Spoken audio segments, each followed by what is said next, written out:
They cut off my heat when it was 15 below. And yes, I returned the favor. Dead of winter, no prior warning. 42 homes frozen at the same time. If that sounds harsh, hang tight, because this didn't begin with revenge. It began with lock panels, bureaucratic forms, and a rule book written by people who had never felt real cold in their lives. My name's Ethan Miller. I'm 34, a licensed electrical contractor, born and raised in northern Minnesota. My family has owned this land since 1961, back when winters commanded respect and neighbors minded their own business. I live there now, 40 inherited acres, trees older than any of the nearby homes. My RV sits there because it's mine, practical, and paid for. Around me, neighbors live in massive glass-heavy houses with heated driveways and radiant floors. The kind of homes that light up like spaceships at night. Every time they looked at my RV, I could feel it, like a smudge they could never scrub from their perfect winter postcard. January 15th is burned into my memory. I woke up, and the RV doors wouldn't open. Not locked, just frozen shut. When I finally forced my way outside, boots crunching ice, breath hanging in the air, I saw it. The main electrical panel padlocked, bright orange notice zip-tied across the front like a biohazard warning. Violation of seasonal aesthetic standards. That's what it said, with a $750 fine and a cheerful reminder. Remove the RV in 14 days. No call, no knock, just frozen metal and colder indifference. Inside, it was 41 degrees. Pipes already burst. Water creeping across the floor. I stood there, gloves on, doing mental math I didn't ask for, knowing repairs would easily top $2,000. I called the HOA president, Carol Reeves, late 50s, always perfect, always in that silver SUV that never had a trace of salt. She answered like she knew I'd call. Calmly, she told me my RV ruined the winter charm of the neighborhood. Those exact words. Winter charm. Like frostbite was decorative. When I reminded her my family owned this land long before these houses existed, she sighed. Rules are rules, and if I didn't like them, I should move. What they didn't remember. When my grandfather bought this land, there was no municipal gas. So he built his own system, paid out of pocket, buried steel pipes, split to neighbors as the area filled. No contracts, no fees, just a handwritten note. For neighbors, over decades, houses changed hands. Paperwork got lost. People forgot where their heat came from. By the time the HOA formed, they assumed every line was city-owned. It wasn't. The pipe ran through my property into a concrete vault my grandfather poured, was shut off legally mine. That morning, I hadn't planned to use it. I just wanted warmth. But lock a man out of heat in a Minnesota winter over aesthetics. And you've picked a fight. I called my attorney, sent photos, the notice, the lock. When he pulled old county records, his tone changed, like a click in his head.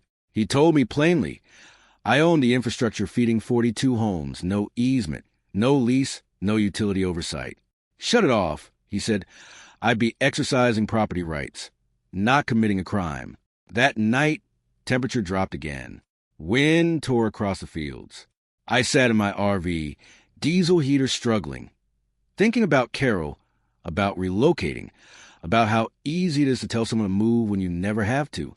Morning came, day one. I brushed snow from the vault, turned the valve slowly, methodically, and just like that, the neighborhood went silent. Furnaces died, smoke vanished. Back inside, I wrote 42 letters, certified mail. Gas service resumes upon signing a lease. $340 per month, October, March, 15 years, reimbursement for my frozen plumbing, and immediate removal of RV restrictions from the HOA bylaws. By afternoon, my phone vibrated constantly. Texts, missed calls, panic. Nightfall, -8 degrees. Family scrambling with space heaters. Cords snaking across living rooms. The illusion of control breaking. Day 2. Fire trucks checking on an elderly couple whose carbon monoxide detector failed, asking the HOA for non-existent utility permits. Screaming followed. Neighbors turned on Carol during a meeting under an hour. 3 board members resigned. Insurance claims filed, denied. Unauthorized infrastructure uncovered. Pipes bursting in walls never cold before. By day 3, local news arrived. filming frostbitten lawns, dark windows. Headline, gas dispute leaves dozens without heat. At 8 p.m., Carol finally called, voice tight, asking to talk terms. I told her, no talks left, only decisions. Forecast, minus 15 degrees by midnight. Winter charm, doesn't matter when your house freezes from the inside. Pause here. Most would say this isn't legal, and that's why things like this happen. Standard HOA procedure, compliance through inconvenience, not law. Fines, notices, shutoffs, pressure. Boards assume homeowners fold before anyone checks ownership. Legally, HOAs are powerful, but only within recorded covenants, easements, contracts. Utilities aren't automatically theirs unless formally dedicated and transferred. Older developments often lack that paperwork. Psychology matters too. Authority bias plus social pressure. The board sees itself as a system. Disagreement becomes defiance. Carol didn't see an RV. She saw a challenge. Locking the panel escalated conflict on borrowed infrastructure. Once I verified ownership, the dynamic flipped. Leverage isn't volume or anger. It's knowing which switch matters. And in cold climates, heat is leverage. Day 3 hit harder than anyone expected. Not just colder, but sharper. That kind of cold that doesn't announce itself. It presses in, minus 12 by sunrise. Wind slicing between homes like it could sense every weak point. By then, the neighborhood had shifted from confusion to panic. You could see it in how people moved. Hunched shoulders, darting eyes, garage doors opening and closing too fast, extension cords stretched out windows like lifelines, portable heaters humming everywhere, circuits groaning under stress. My phone wouldn't stop buzzing. Neighbors I'd never spoken to suddenly calling me by name, voices breaking, some apologetic, some furious, a few already trying to negotiate as if this were a market stall instead of a furnace crisis. Standard procedure? Gone. The HOA playbook crumbled the moment the heat went out. Those bylaws suddenly looked threadbare. Mid-morning, the first news van arrived. Camera pointed at frost-coated lawns. Reporter explaining unprecedented circumstances. Translation. Someone really messed up, and now everyone sees it. Legally, once the story went public, HOA exposure skyrocketed. Every denial, missing permit, undocumented utility line was no longer private embarrassment. It was public record waiting to be dug into. From my RV window, I watched a crew interview a couple wrapped in blankets, breath fog in the air, recounting burst pipes and children sleeping in coats, and I felt it, that pull, the moment you question if you've gone too far. Then my phone buzzed again. Voicemail from Carol. Not angry, controlled, voice thin, asking to meet, find a way forward. The words people use when the ground under them is already cracking. We met in the HOA clubhouse. Heatless, echoing. Folding chairs scraping across the floor. Board members looking smaller, without their usual swagger. Carol tried to frame it as a misunderstanding. A big, unfortunate mix-up. Classic psychological reframing tactic.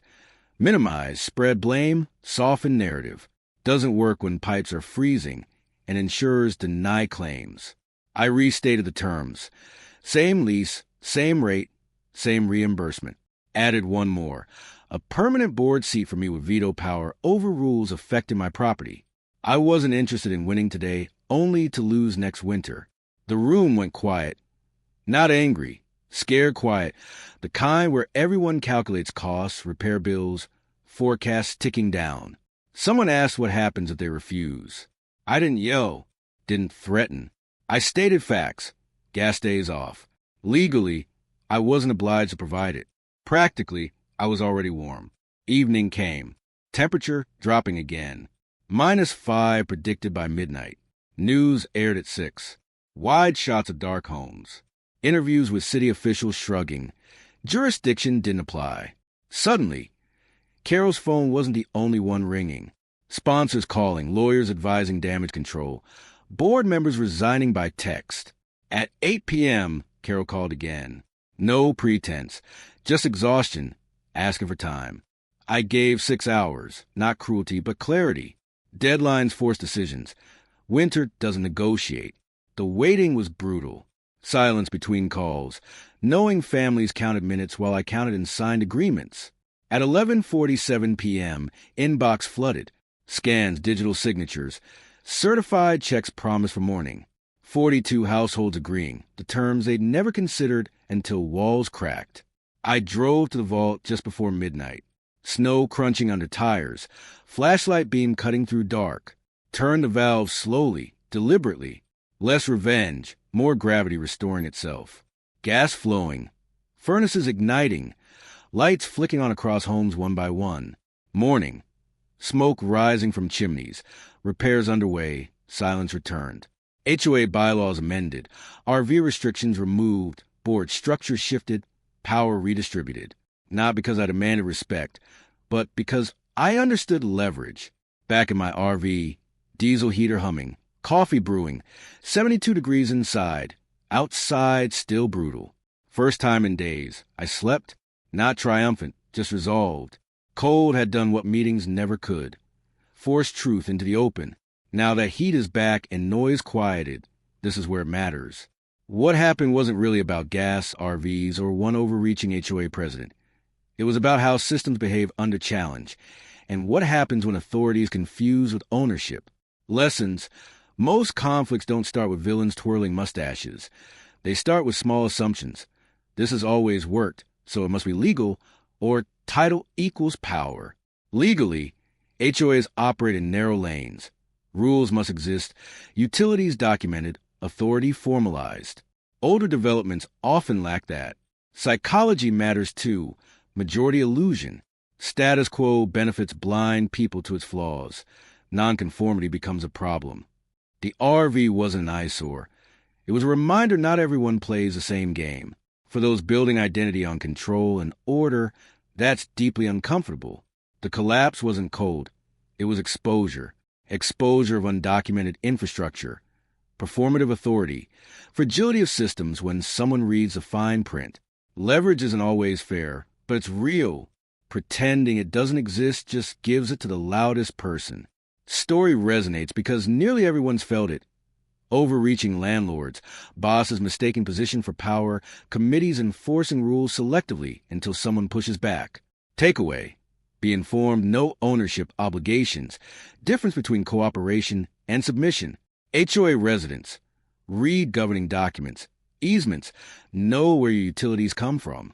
HOA boards: authority without accountability is delay. Reality will eventually show receipts. Escalation matters. Every control move Carol made narrowed options. Every documentation step, I took widened mine. Not luck, strategy. Question: don't debate the ending. Recognize patterns. Would you know where the rail switch is if someone pulled rank?